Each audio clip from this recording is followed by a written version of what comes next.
Hey guys, what's up? Before I start this video, guys, I needed to add this in, and there were some questions about upgrading this servo in the WLToys 12428. After I got done with this video that you're getting ready to see, I realized that some of you may think that you can just simply put another servo in here with all the other stock equipment, and no, you cannot do that. I want to make perfectly clear you'll have to do other upgrades first, and that is you're going to have a you're going to have to swap out the receiver and the ESC. This is your stock ESC and receiver. It's an all-in-one unit, and it takes a 5-wire servo, which is right here. It's a 5-wire servo. If you buy this servo right here, guys, it will not work by itself unless you upgrade the receiver and the ESC together. You will have to take the original ESC receiver unit out completely and replace it. So you're talking about doing some other upgrades before you can upgrade this servo. Some of you have probably already done that, and that's fine. I just want to make perfectly clear, if you watch the video, do not think that you can just simply buy this servo and put it in there as an upgrade to the existing stock ESC and receiver. Alright, let's go on with the video. What's up, guys? rcinginsc here. I just want to do a quick follow-up video on mounting this servo. It's actually quite easy. What you're going to have here is the original mount for the servo. This comes in one piece. Actually, it comes up over the servo and back down to another piece that looks like this. I basically just cut this off right above this hole right here. Okay, it's going to sit in there just like that. So this big tab is going to go through the servo hole, the bottom servo hole for the mount on this right here. There's two holes right here, one above it, one below it. The big tab is going to go through the bottom one, and then that's going to be your mounting hole coming up through the body. My chassis already had this hole in here, and it lines up perfectly. I don't know if yours will or not. What I would suggest, if it does not have that hole, is to go ahead and mount this to the servo already, and then take a drill and just drill down through that so it'll line up perfectly. The other original servo hole and mount will line up perfectly with the original one. So set that one in the original, and then the servo will come out further, and then this hole will line up with this size servo.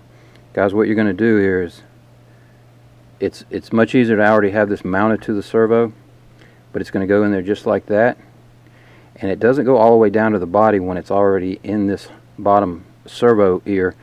So what you want to do is simply take something, I just used a little O-ring, and put it right there over the hole, and then this is going to sit right on top of that, right inside there just like that, and you're just going to run your screw through the bottom of the chassis up into this piece, and then you're going to take this screw and you're going to mount it into that. Again, go ahead and get these mounted to the servo first. It's far easier to do that, and then just set your servo down in there.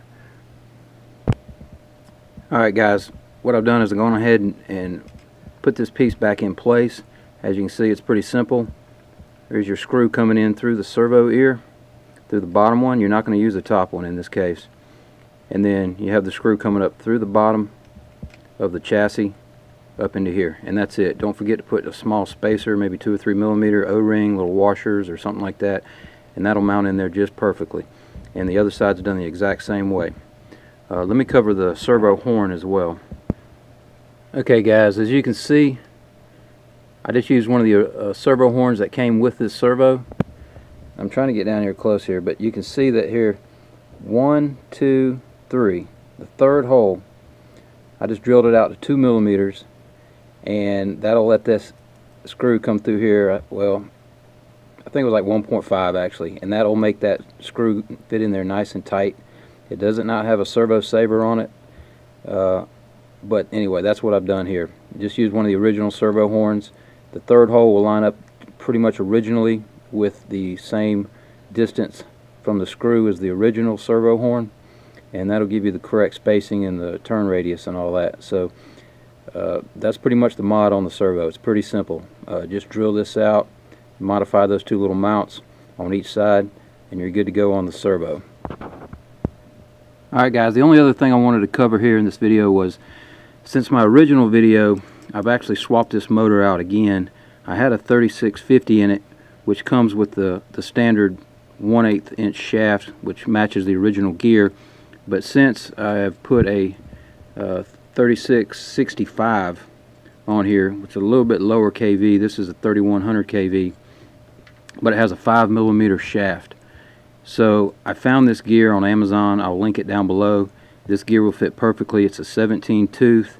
I had to do a lot of research, but it turns out it's a 0.8 module, which is almost identical to a 32 pitch module. A 0.8 module is simply the metric way of measuring the module, and the 32P is the standard way of measuring the module. But 0.8 is it. They have this on Amazon. I got it in about 4 or 5 days. It was pretty quick shipping, even though it wasn't prime.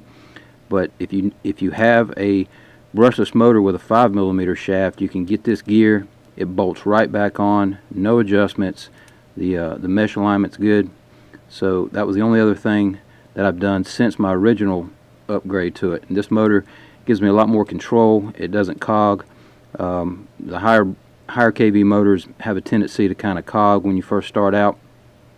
This one has a lot more control over it. So I just wanted to cover that as well. Lastly guys, as far as upgrading this motor to a 3665, I just want to show you, I had a 3670 motor, and the 70 is simply the measurement of the length of the body of the motor, and a 70 interfered with this steering linkage, and I thought of some ways to modify it, but it was just easier just to put a 3665, and that leaves me, in a second, just get the width of this screwdriver in there. So that gives me enough clearance between this steering linkage right here in the back of the motor, and everything fits. The body fits over it. No adjustments to the body or any modifications. So a 3665 will fit in here with no modifications whatsoever if you're thinking about upgrading this thing to a bigger brushless motor. And that's it guys. Just want to make this quick amendment to the first video and show you just some more details since I had some questions. Thanks for watching guys. Talk to you in the next one.